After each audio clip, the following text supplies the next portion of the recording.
तो पैरेललोग्राम की जो बेसिक डेफिनेशन है वो हम ये जानते हैं कि उसमें अपोजिट जो साइड्स हैं वो पैरेलल होती हैं। जैसे मैंने ये बनाया ए बी सी डी, तो हम ये जानते हैं कि C D is parallel to A B and B C is parallel to A D. तो हमें सिर्फ इतना पता है, ये मानकर हम चलते हैं कि हम सिर्फ इतना जानते हैं पैरेललोग्राम के बारे में जिसकी अपोजिट साइड पैरेलल होती है। फिर मैंने सेम उसी तरीके से पैरेललोग्राम बनाया जैसे कि हमने कल की 3 थ्योरम्स में बनाया था। ठीक है, अब इसमें ए को सी से ज्वाइन कर देंगे,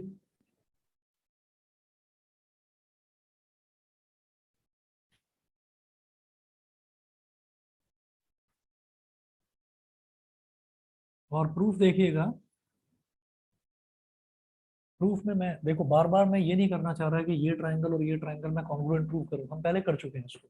ठीक है, तो हम ये कहेंगे कि as we have already proved,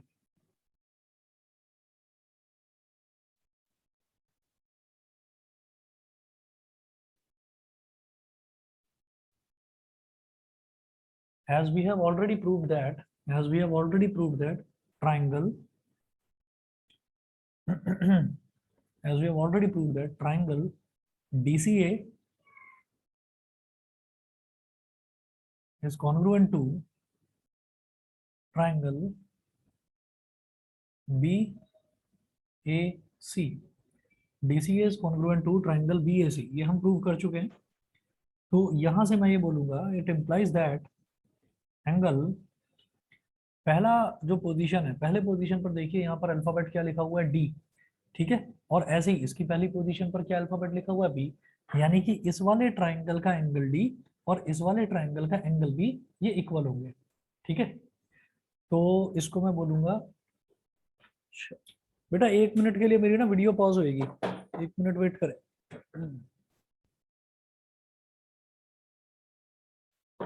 देखिएगा, यहाँ पर हमने ये बोला कि जब पहला जो अल्फाबेट है वो डी है और इसका पहला अल्फाबेट बी है, तो यानी कि इस ट्राइंगल का एंगल डी और इस वाले ट्राइंगल का एंगल बी ये इक्वल होंगे। तो इस वाले ट्राइंगल के एंगल डी को मैं कैसे लिखूंगा, एंगल, क्या करिए, ये जो डी है इसको सी और ए के बीच में लिख दो आप, तो एंगल सी डी ए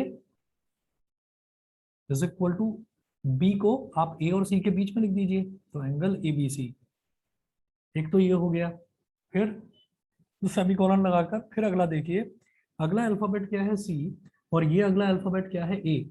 तो आप ये देख रहे हैं यहाँ पर कि ये सी ऑलरेडी बीच में ही लाई कर रहा है, तो इसको मैं सीधा सीधा लिखूंगा, angle D C A is equal to angle B A C. ठीक है, उसके बाद तीसरा देखिएगा कि तीसरा अल्फाबेट है ए और इधर तीसरा अल्फाबेट है सी, यानी कि इस वाले ट्राइंगल का एंगल ए इस वाले ट्राइंगल के एंगल सी के इक्वल हो जाएगा। तो इसको मैं क्या लिखूंगा, ये जो ए है इसको आप डी और सी के बीच में डाल दीजिए, तो angle D A C is equal to, यहाँ तीसरा अल्फाबेट क्या है सी, तो इस सी को आप बी और ए के बीच में डाल दीजिए, is equal to angle B C A. और यहाँ रीजन में लिख दीजिए बड़ा बड़ा बाई सीपीसीटी। और फिर ये जो हमारे 3 एंगल्स मैंने लिखे हैं ना, इनकी मैं लिख दूंगा, ये इक्वेशन नंबर 1, इसको बोल देंगे बेटा इक्वेशन नंबर 2 और इसको बोल देंगे इक्वेशन नंबर 3। और फिर क्या करना है इसमें नेक्स्ट, मुझे क्या प्रूव करना था, मुझे यहाँ पर प्रूव करना था कि एक पैरेललोग्राम के जो अपोजिट एंगल्स हैं वो इक्वल होते हैं। यानी कि एक तो मैं ये प्रूव करना चाहूंगा कि एंगल डी एंगल बी के इक्वल हो, और एक मैं ये प्रूव करना चाहूंगा कि ये पूरा एंगल सी इस पूरे एंगल ए के इक्वल हो, ये मैं प्रूव करना चाहता हूँ। ठीक है, तो अब ये जो एंगल इक्वेशन 1 की अगर मैं बात करूं, फ्रॉम इक्वेशन 1 नोट करें,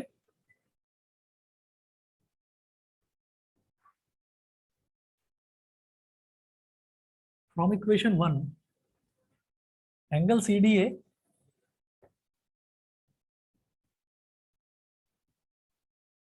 angle C D A is equal to angle A B सी।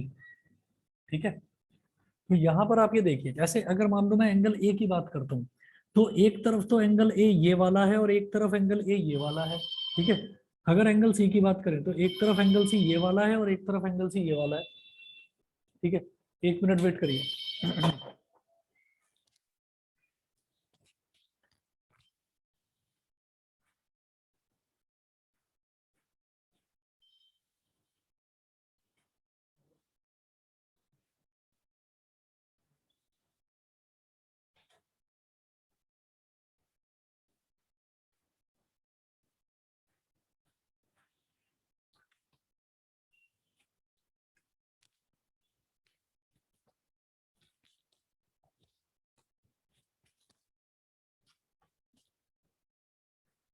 तो जैसे कि इक्वेशन 1 में अगर दिखाई देता है, तो एंगल सी डी ए की अगर बात करूंगा, तो यहाँ तो डी के कोई पार्टीशन नहीं है ना, सी डी ए का मतलब सी डी ए मतलब ये पूरा angle D is equal to A B C, A B C का मतलब पूरा का पूरा एंगल बी।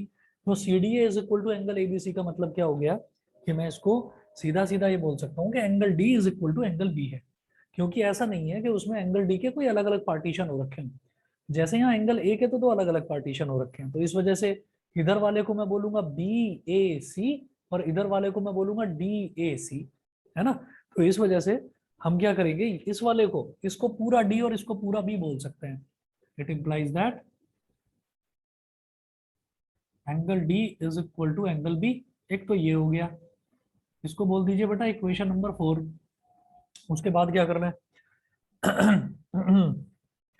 उसके बाद क्या करिए कि जैसे ये इक्वेशन 2 है, तो equation 2 can also be written as, लिखिएगा equation 2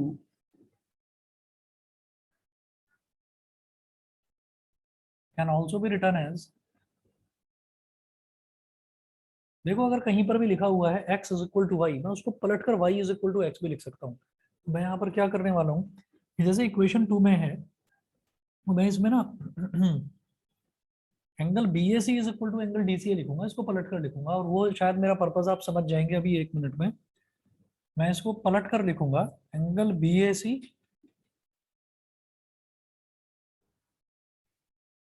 is equal to angle D C A, ये हो गया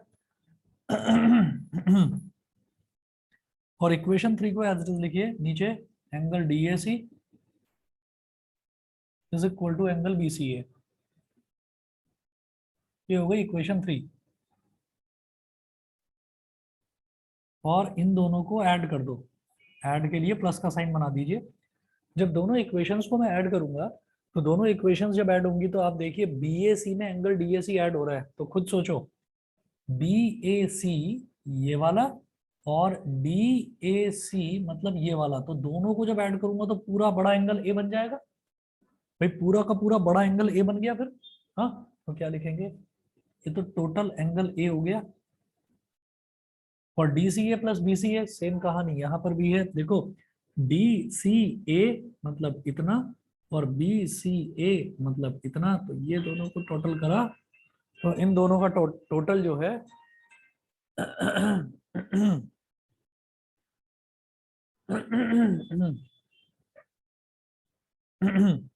इन दोनों का जो टोटल है वो एंगल सी बन जाएगा। तो angle A is equal to angle C, ये हो गया इक्वेशन नंबर 5। तो साफ समझ में आ गया कि हमारा जो एंगल बी है वो एंगल डी के इक्वल आ गया, और जो इतना सा एंगल सी है और ये एंगल ए है, ये दोनों इक्वल आ गए। तो क्या कहेंगे, फ्रॉम इक्वेशन 4 और 5, ये पार्थ 1 मिनट फोन देख लो, उसको बोल देना कि भेज दो बस। From equation 4 and 5 we can say that, from equation 4 and 5 we can say that from equation 4 and 5 we can say that opposite angles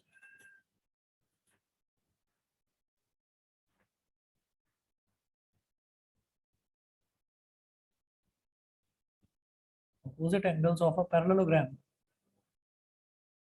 opposite angles of a parallelogram are equal, ठीक है। और यही चीज हमको प्रूव करनी थी,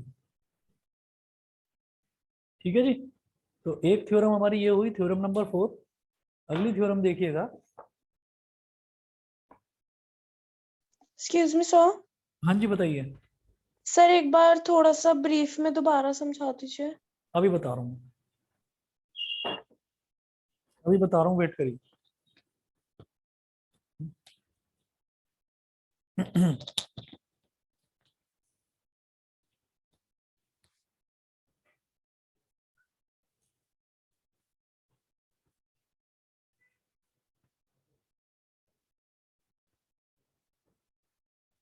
देखो इसमें ना हमने बस ये कहा था कि हमको ये प्रूव करना था कि एक पैरेललोग्राम में जो अपोजिट एंगल्स हैं वो इक्वल होते हैं। तो मुझे ये प्रूव करना था कि एक तो एंगल ए एंगल सी के इक्वल होगा, और एक ये पूरा एंगल बी एंगल डी के इक्वल होगा। ये चीज प्रूव करनी थी। तो इसके लिए हम पहले से ये देख चुके हैं कि अगर हमने ये डायगोनल बना लिया यहाँ पर ए सी, तो इस डायगोनल के इस तरफ वाला ट्राइंगल और इस तरफ वाला ट्राइंगल, ये दोनों ट्राइंगल कॉन्ग्रुएंट थे। ये हम पहले प्रूव कर चुके हैं। तो मैंने ये कहा कि triangle D C A is congruent to triangle B A C. ये करने के बाद में अब हम ये जानते हैं कि कॉरेस्पॉन्डिंग एंगल्स जो हैं वो इक्वल होते हैं। तो मैंने कहा कि जब डी सी ए है और इधर बी ए सी है, तो पहले पोजीशन पर अल्फाबेट लिखा हुआ है डी, इधर पहले पोजीशन पर अल्फाबेट लिखा हुआ है बी। तो इस ट्राइंगल का एंगल डी और इस ट्राइंगल का एंगल बी, ये दोनों इक्वल होंगे। तो मैं डी सी ए को क्या बोलूंगा, एंगल एंगल जो डी बनेगा उसको मैं क्या बोलूंगा, डी को बीच में लिखना होगा, तो एंगल सी डी ए हो गया। ऐसे ही इसके एंगल ट्राइंगल बी ए सी के एंगल बी को क्या बोलूंगा, बी को बीच में लिखना होगा, तो एंगल एबीसी के इक्वल हो गया। ये हो गई हमारी इक्वेशन नंबर 1। उसी तरीके से इसका दूसरा अल्फाबेट है सी और इसका दूसरा अल्फाबेट है ए। तो यहाँ से ये सी और ये ए, ये तो ऑलरेडी बीच में लिखा हुआ है, तो इसका मतलब मैं सीधा बोलूंगा angle D C A is equal to angle B A C, D C A is equal to B A C हो गया। उसके बाद थर्ड अल्फाबेट देखिए, थर्ड अल्फाबेट है ए और इसका थर्ड अल्फाबेट है सी। तो इस ट्राइंगल का एंगल ए और इस ट्राइंगल का एंगल सी इक्वल होगा, तो इस ए को बीच में लिख दिया, तो डी ए सी। ऐसे ही इस सी को बीच में लिख दिया, क्योंकि जो भी अल्फाबेट होता है एंगल वाला उसको मुझे बीच में लिखना होता है। ठीक है, तो angle D A C is equal to angle B C हो गया। तो ये मेरी 3 इक्वेशंस हो गई। तो यहाँ से मैं ये देखता हूँ जो इक्वेशन 1 है, इक्वेशन 1 से मुझे समझ में आता है कि angle C D A, angle C D A का मतलब क्या है कि ये पूरा का पूरा बड़ा एंगल डी, और is equal to angle A B C, angle A B C मतलब ये वाला एंगल। तो इससे क्या समझ में आता है, पूरा का पूरा बड़ा एंगल बी। तो पूरा एंगल डी पूरे एंगल बी के इक्वल हो गया। ये angle D is equal to angle B, इसको मैंने इक्वेशन नंबर 4 बोल दिया। बताइए जी, यहाँ तक क्लियर है जानवी? Yes sir. ठीक है, अगला देखिएगा। फिर मेरा मेरा जो टारगेट है फिर ये है कि d is equal to B हो गया। अब एंगल ए और एंगल सी ये दोनों भी इक्वल प्रूव हो जाए, तो इन दोनों को इक्वल प्रूव करने के लिए मुझे क्या करना होगा कि ये एंगल और ये एंगल देखना होगा, ये दोनों एंगल्स का एडिशन पूरे एंगल ए के बराबर होता है।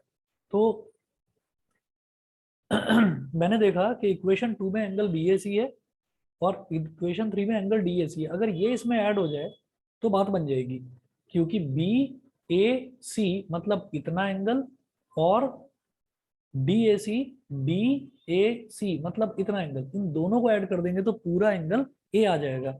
तो क्या करा कि ये जो बी ए सी इधर लिखा हुआ है इसको पलट कर लिख दिया, इक्वेशन 2 को रिवर्स करके लिख दिया, और लिखा जा सकता है अगर x is equal to Y है तो उसको मैं पलट कर y is equal to X लिख सकता हूँ। ठीक है, तो इसको मैंने पलट कर लिख दिया।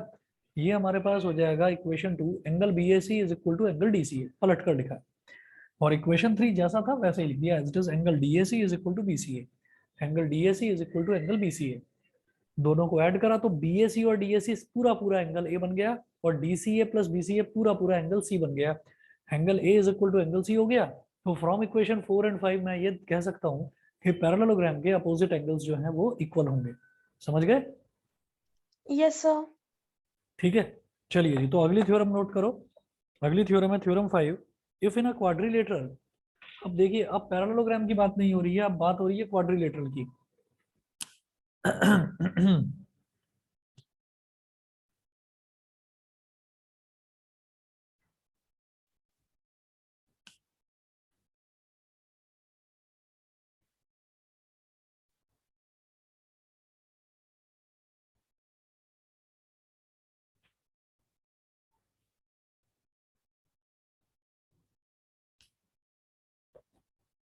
Theorem number 5।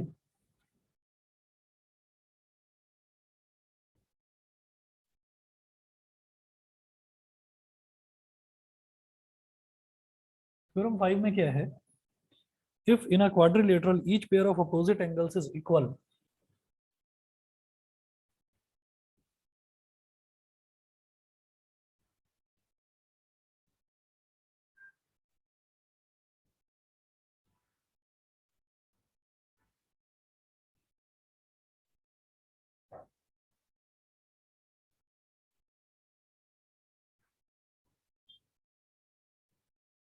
If in a quadrilateral each pair of opposite angles is equal,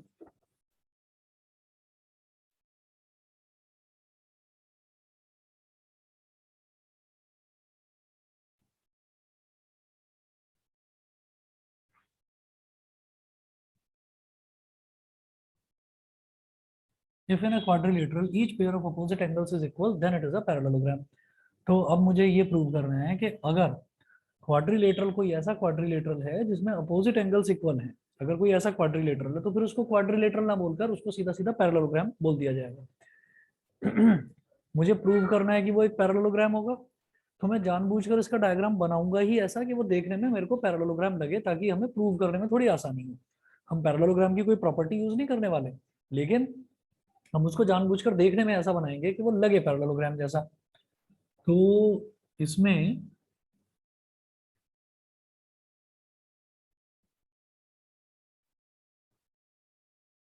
आप शेप बनाएंगे एक पैरेललोग्राम की, ये हो गया A B C D, shape बनाओगे पैरेललोग्राम की और बोलोगे इसको कि ये एक क्वाड्रिलेटरल है।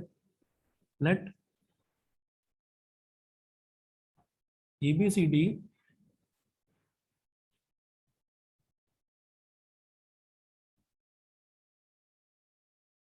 let ABCD be a quadrilateral,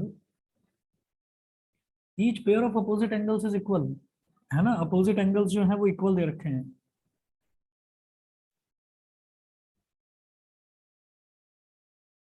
अरे यार ये क्या हाल हो रखा है, मतलब भी यही हालत है।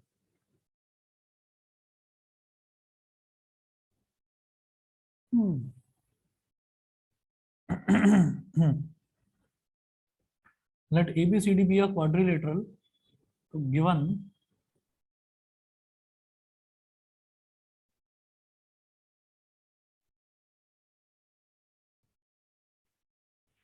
रिद्धि रिद्धि इधर ना सबसे इधर वाला स्विच ऑन कर देना, सबसे इधर वाला। हाँ हाँ,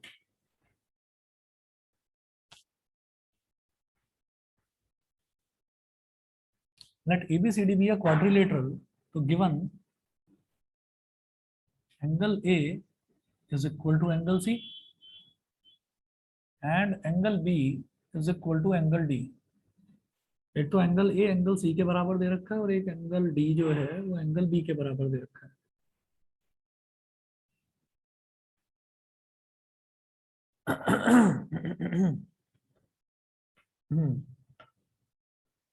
अब समझिएगा, इसमें कोई आपको कॉन्ग्रुएंसी वगैरह प्रूव करने की जरूरत नहीं है। इसको कैसे करेंगे,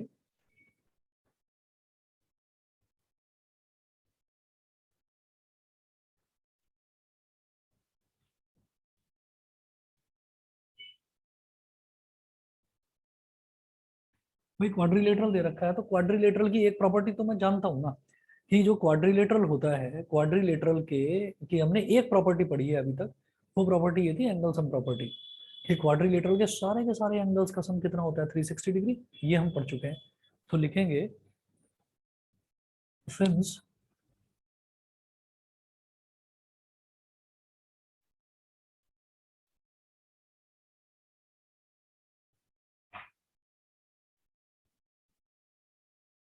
since ABCD is a quadrilateral, therefore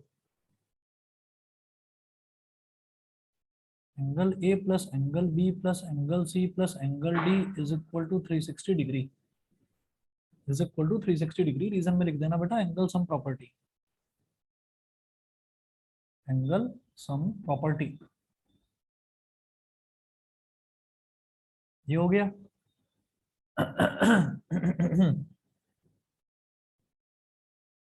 since angle A is equal to angle C and angle B is equal to angle D, angle A angle C के इक्वल है तो आप क्या करो, एंगल ए को तो एंगल ए ही रहने दो, एंगल ए, एंगल बी को एंगल बी ही रहने दो,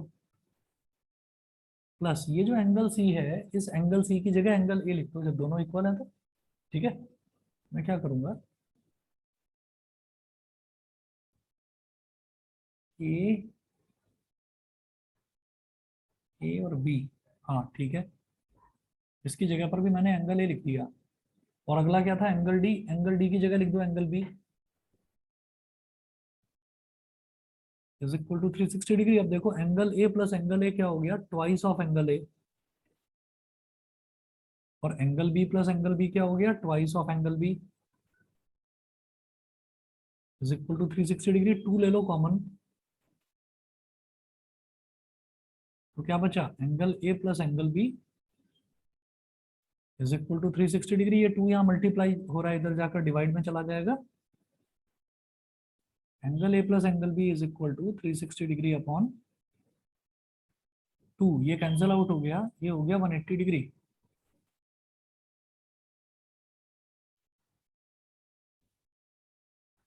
एंगल ए और एंगल बी ये हो गया 180 डिग्री। ठीक है, यहां तक समझ गए। अब मैं ये कहूंगा कि भाई एंगल ए जो है और एंगल ए किसके बराबर है, एंगल सी के, तो लिखो एंगल सी। और एंगल बी किसके बराबर है, एंगल डी के, और angle C plus angle D is equal to 180 degree. ये हो गया। ये जो इक्वेशन आई है, आइदर दिस लिखो या तो ये लिखो या ये लिखो, एक ही बात है, क्योंकि एंगल ए एंगल सी के बराबर है, एंगल बी एंगल डी के बराबर। तो चाहे तो ए प्लस बी 180 लिखो, चाहे सी प्लस डी 180 लिखो, एक ही बात है। अ, अब मैं क्या करूंगा, इसमें इसको मैं बोल देता हूँ इक्वेशन नंबर 1। ठीक है, अब आप ये देखिएगा कि मैं एक चीज जानता हूँ पैरेलल लाइंस की, जो मैं लाइंस एंड एंगल्स वाले चैप्टर में पढ़ चुका हूँ, कि अगर कोई भी दो पैरेलल लाइंस हैं, पैरेलल लाइंस मान लीजिए जैसे कि ये बीसी और एडी दो लाइंस हैं, और ये लाइन ए बी या ट्रांसवर्सल है, तो ये दोनों एंगल्स कौन से हो गए, को इंटीरियर एंगल्स। और जो ये को इंटीरियर एंगल होते हैं, इनका सम जो है वो 180 डिग्री होता है। तो यहाँ जब पहले से ही मुझे पता चल रहा है कि ए और बी का सम 180 डिग्री है, ठीक है, तो मैं क्या कहूंगा कि A and B are acting like co interior angles और उनका सम 180 डिग्री है, दैट्स व्हाई ए डी और बी सी पैरेलल होगा। ठीक है, सिमिलरली चाहे आप सी और डी के लिए सोचिए कि सी और डी किस तरह से है, भाई दो लाइंस हैं, ये बीसी लाइन है और ये एडी लाइन है, और ये जो सीडी लाइन है ये ट्रांसवर्सल की तरह एक्ट करती है। तो ट्रांसवर्सल के एक तरफ वाले ही दोनों एंगल जो है आमने सामने वाले, इन दोनों का एंगल्स का सम अगर 180 डिग्री आ रहा है तो वो को इंटीरियर एंगल्स होते हैं। को इंटीरियर एंगल्स का सम 180 डिग्री तभी आता है जब दोनों लाइंस पैरेलल हों। जब दोनों लाइंस पैरेलल हों तो हम ये कहेंगे कि clearly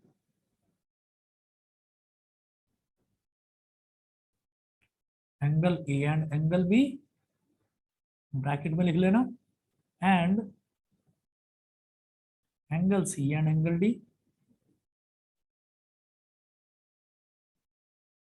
are making a pair of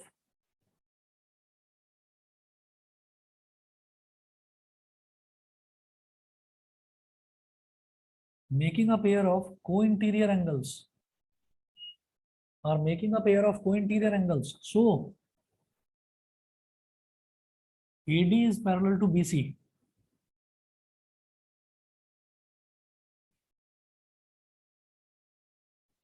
So AD is parallel to BC. अब क्या करें, यहां मैंने इक्वेशन 1 में एंगल ए की जगह एंगल सी लिख दिया था, बी की जगह डी लिख दिया था। ठीक है, अब एक काम करेंगे, हम लिखेंगे equation 1 can also be written as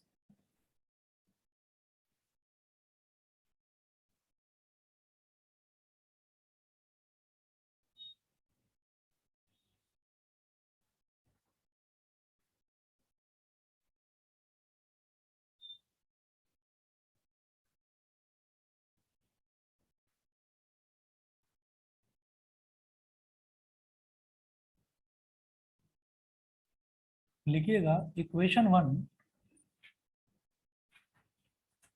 angle A plus angle B is equal to 180 degree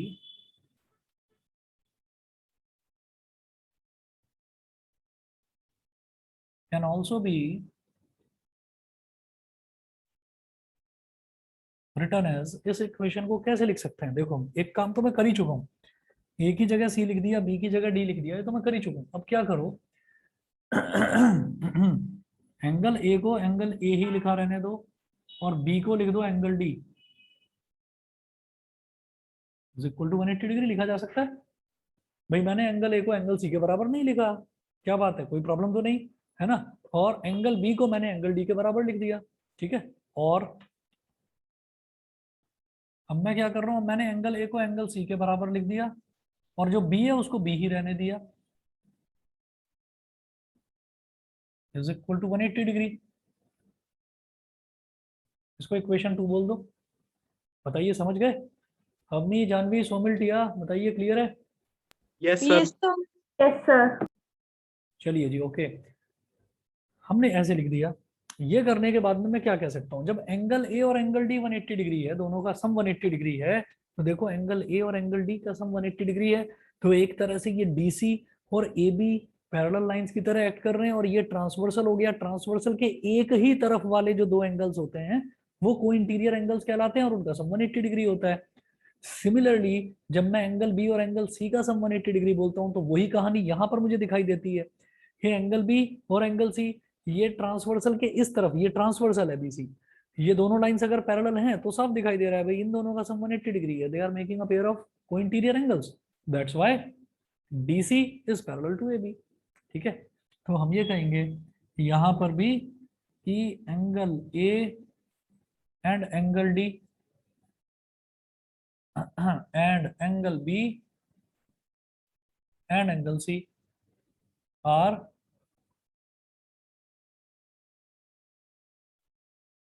making a pair of co-interior angles.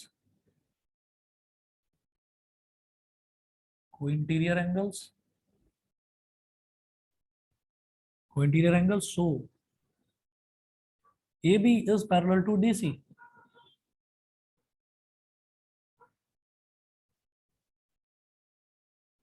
अब नोट करें, since AD is parallel to BC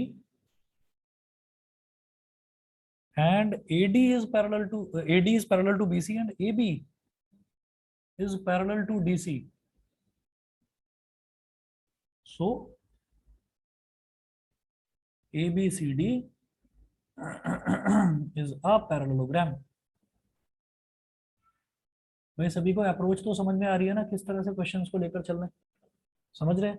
ठीक है, क्वाड्रिलेटरल में सारे के सारे प्रूफ वाले ही क्वेश्चन आने हैं ज्यादातर। तो आप ये देख लीजिए, क्वाड्रिलेटरल है, सर्कल्स है, इसमें ज्यादातर प्रूफ वाले ही क्वेश्चंस आएंगे।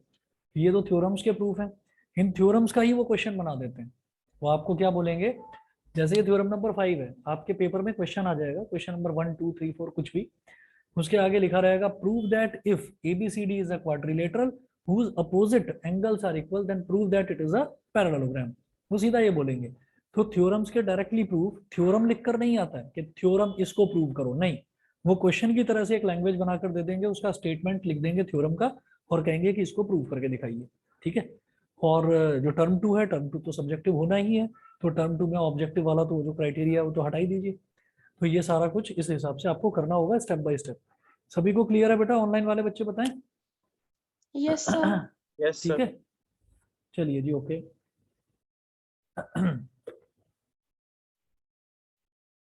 अगली थ्योरम देखते हैं, theorem number 6।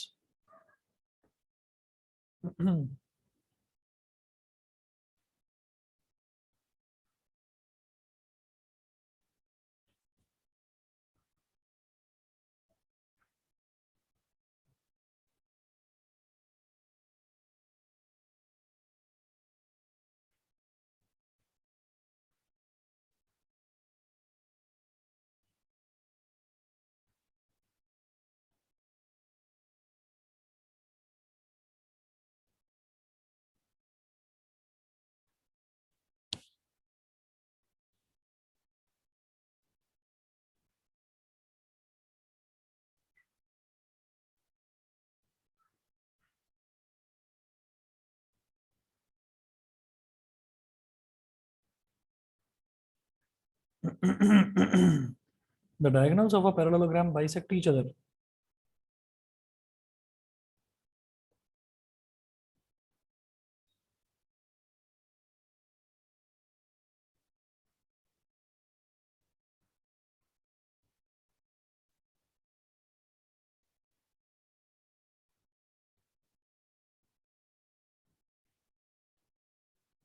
The diagonals of a parallelogram bisect each other.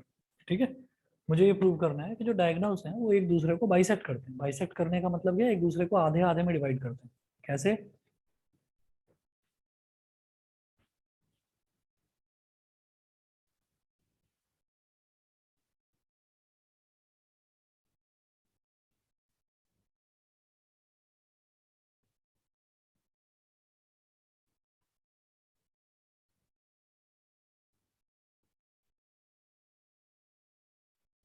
A B C D ये पैरेललोग्राम है, diagonals of a parallelogram bisect each other.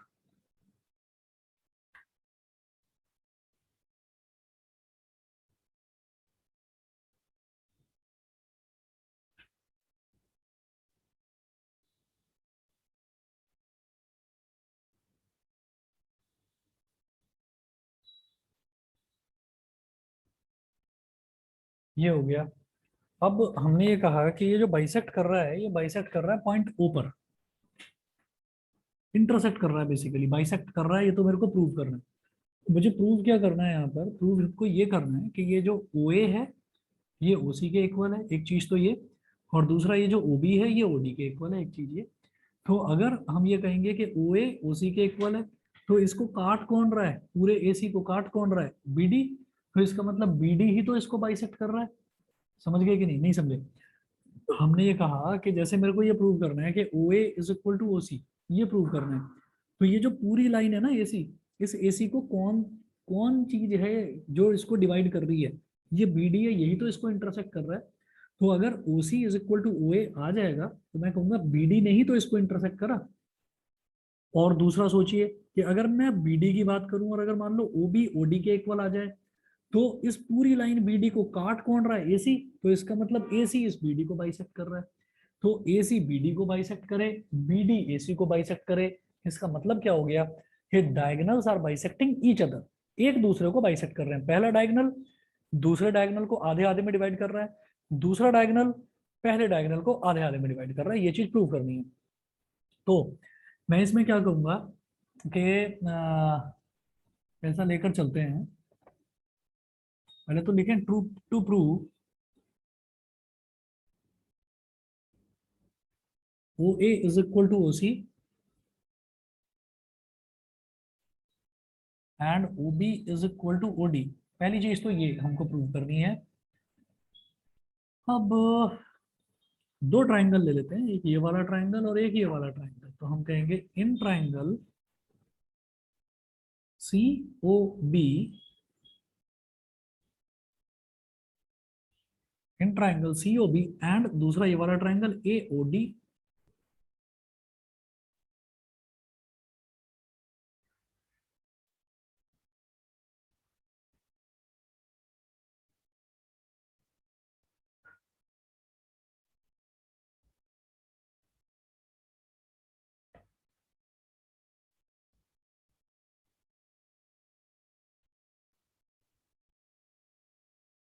कैसे करें? एक काम करो, हमने ये कहा कि ट्राइंगल सी ओ बी का ये वाला एंगल जो है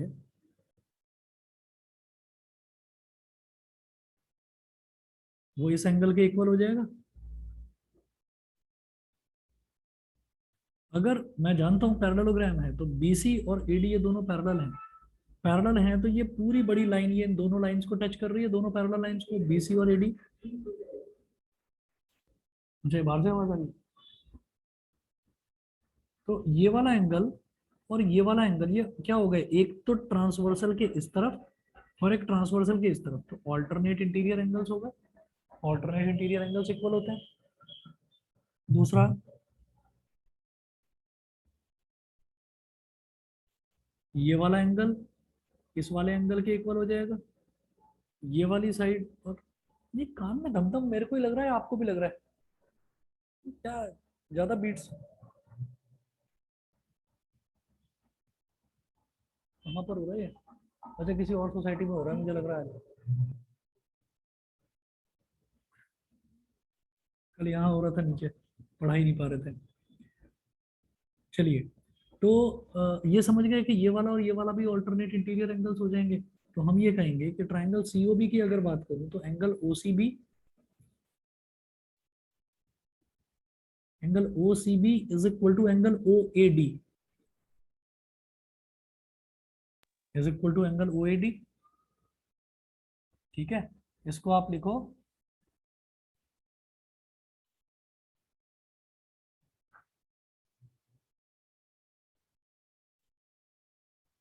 ऑल्टरनेट इंटीरियर एंगल्स। अगला, ये जो BC है और ये जो AD है, opposite sides of a parallelogram, ये प्रूव कर चुके हैं हम पहले कि ये इक्वल होती हैं अपोजिट साइड्स। तो हम लिखेंगे BC is equal to AD, opposite sides of a parallelogram are equal, opposite sides of a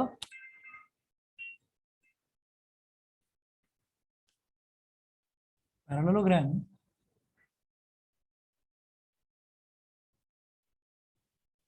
opposite sides of a parallelogram are equal।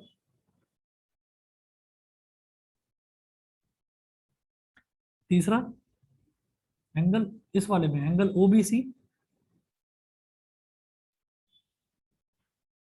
Is equal to angle ODA,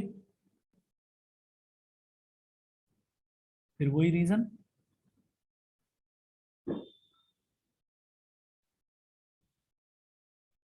alternate interior angles. ठीक है, तो अब आप ये देखो, अगर मैं इस ट्राइंगल की बात करूं तो मैंने ये वाला एंगल यूज करा, ये वाली साइड यूज करी और ये वाला एंगल यूज करा, तो क्या हो गया, एंगल साइड एंगल। सिमिलरली यहाँ की बात करूं तो ये वाला एंगल, ये वाली साइड और ये वाला एंगल, तो अगेन एंगल साइड एंगल। तो एंगल साइड एंगल से हमारा ये और ये दोनों ट्राइंगल कॉन्ग्रुएंट हो गए। हाँ,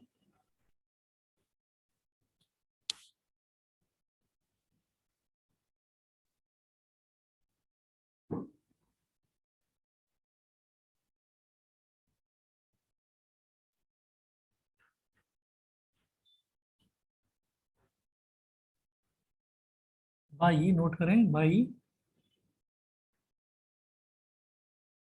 ASA कॉन्ग्रुएंस क्राइटेरिया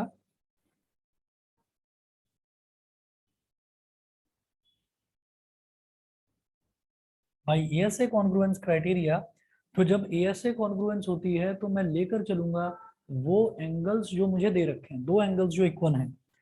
देखो, इस वाले ट्राइंगल का एंगल C और इस वाले ट्राइंगल का एंगल A इक्वल है, तो लेफ्ट साइड में लिखो C और राइट साइड में लिखो A, थोड़े गैप के साथ। इधर लिखो C और इधर लिखो A।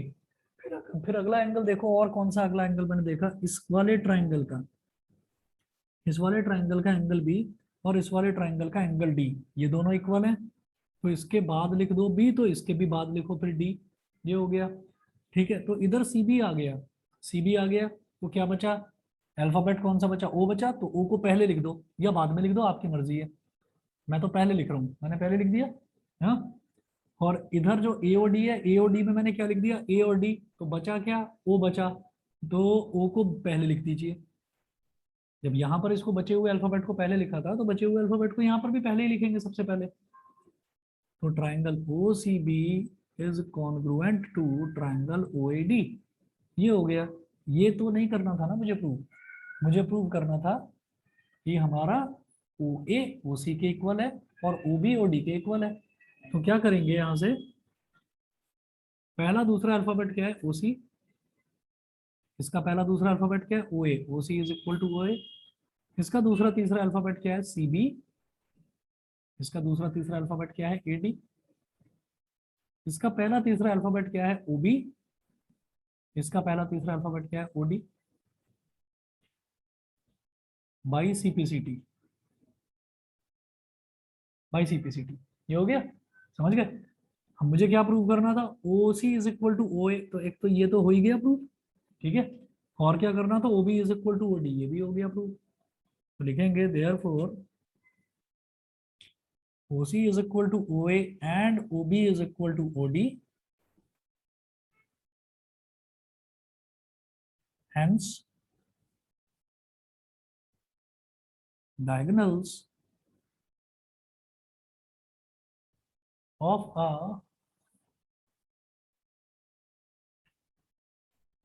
पैरेललोग्राम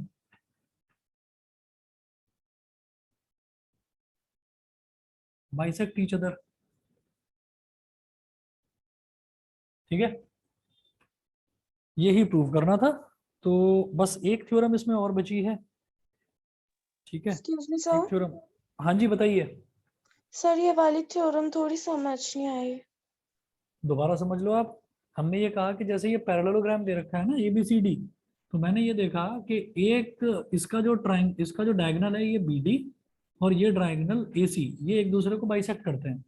बाइसेक्ट करने का मतलब है बराबर बराबर डिवाइड करना। मतलब मैं प्रूव करना चाहता हूँ कि OC OA के इक्वल है और OB OD के इक्वल है, OC OA के इक्वल और OB OD के इक्वल। मैंने ये ट्राइंगल ले लिया और ये ट्राइंगल ले लिया। इस ट्राइंगल को मैंने बोल दिया COB और इस ट्राइंगल को मैंने बोल दिया AOD। अब आप देखो कि ये वाला एंगल इस वाले एंगल के इक्वल हो जाएगा, ऑल्टरनेट इंटीरियर एंगल्स है। बताइए, ये समझ गए कि OCB OAD के इक्वल, OCB और OAD, क्योंकि ये वाली लाइन और ये वाली लाइन बेटा पैरेलल है और ये ट्रांसवर्सल है। तो एक एंगल तो हो गया ट्रांसवर्सल के राइट साइड, एक एंगल हो गया ट्रांसवर्सल के लेफ्ट साइड, तो दोनों इक्वल हो गए। बताइए। ओके। Yes sir. ठीक है? पहली चीज तो ये मैंने यूज करी। दूसरा मैंने देखा कि इस ट्राइंगल में ये जो हमारा ट्राइंगल है COB, इसमें ये वाली लाइन जो है BC और ये वाली लाइन AD, ये क्या है, opposite sides of a parallelogram, जो कि इक्वल होती हैं, है ना। तो इसका मतलब हमने BC is equal to AD ले लिया। फिर तीसरा एंगल मैं देखूंगा कि जब हमारा ये BC और AD पैरेलल है तो ये जो BD है ये ट्रांसवर्सल हो गई। तो ट्रांसवर्सल के इस तरफ वाला एंगल ये और ट्रांसवर्सल के इस तरफ वाला एंगल ये, तो ये दोनों भी ऑल्टरनेट इंटीरियर एंगल। तो इसी तरह से angle OBC is equal to angle ODA, ये हमारे ऑल्टरनेट इंटीरियर एंगल हो गए। फिर मैंने इस ट्राइंगल में कौन कौन से टर्म्स यूज करें, एक ये एंगल, एक ये वाली साइड और एक ये वाला एंगल। तो जब दो एंगल्स के बीच में साइड होती है तो एंगल साइड एंगल क्राइटेरिया बनता है। यहाँ पर भी ये एंगल और बीच की साइड, तो दो एंगल्स के बीच में जब साइड होती है तो एंगल साइड एंगल क्राइटेरिया बन जाता है। तो भाई ASA कॉन्ग्रुएंस क्राइटेरिया सीक्वेंस कैसे लिखेंगे वो देखिएगा। जब दो एंगल्स होते हैं तो दो एंगल्स वाला फंडा लेकर चलेंगे। ये है एंगल OCB, तो इसका एंगल C और इसका एंगल A। तो बेटा पहले मैंने लिख दिया C, फिर मैंने लिख दिया A, ठीक है, ऐसे लिखा था मैंने।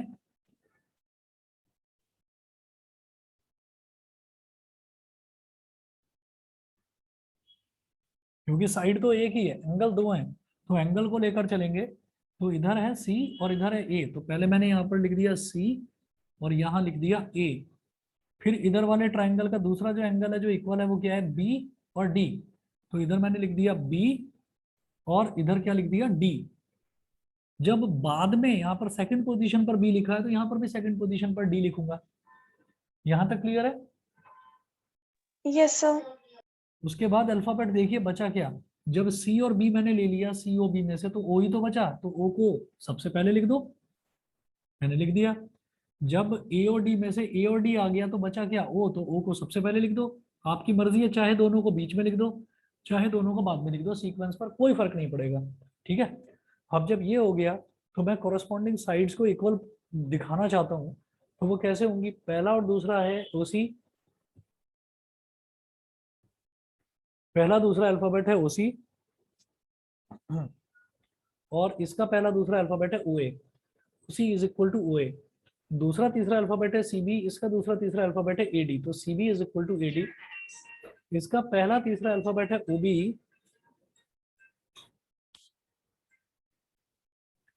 इसका पहला तीसरा अल्फाबेट है OB और इसका पहला तीसरा अल्फाबेट है OD, तो OB is equal to OD। Good evening. तो ये क्या हुआ, बाई CPCT हमने ये सारी साइड्स इक्वल कर दी। अब दो साइड्स हैं जो मेरे काम की है, एक तो OC is equal to OA और एक OB is equal to OD, बस। तो OC is equal to OA हो गया, मतलब ये भी बाइसेक्ट हो रहा है, मतलब ये इसके इक्वल है।